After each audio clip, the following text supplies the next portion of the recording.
Un coup de pinceau après l'autre, l'objectif, retrouver la centaine de couleurs de cette chapelle du 19e. Un travail de fourmi pour un chantier d'envergure. Ce jour-là, Caroline s'attelle aux nombreuses croix de la nef. Je repasse dessus pour raviver la couleur d'origine, avec suffisamment de pigments pour pouvoir raffermir les traits sur le côté qui ont été un peu effacés.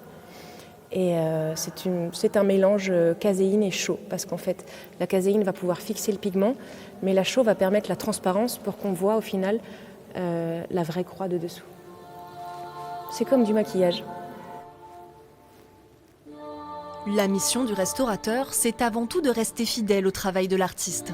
Les mélanges sont faits à base de produits naturels. Certaines nuances, comme celle-ci dans le cœur, ont donné du fil à retordre au restaurateur. On n'arrivait pas à retrouver la bonne couleur.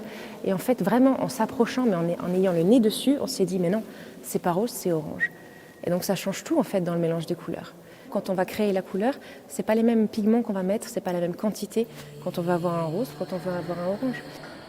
Rongé par l'humidité, le plafond a dû être entièrement refait avant l'étape de la peinture.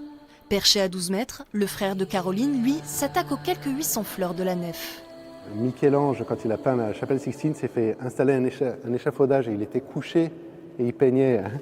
Voilà. Mais nous, on n'est pas Michel-Ange, on n'a pas autant de détails que lui.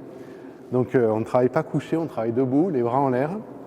Restaurer un tel édifice, c'est aussi avoir le privilège de découvrir des secrets bien gardés. On allait refaire la peinture du fond pour la remettre en valeur. Et on s'est rendu compte que c'était une toile. Et par transparence, on arrivait à voir quelques motifs. Et on va essayer de la restaurer du mieux qu'on peut. La fin de la restauration est prévue pour janvier 2026. Il se murmure que d'anciens élèves de l'Institut d'Alzon vont célébrer leur mariage dans cet endroit cher à leur cœur.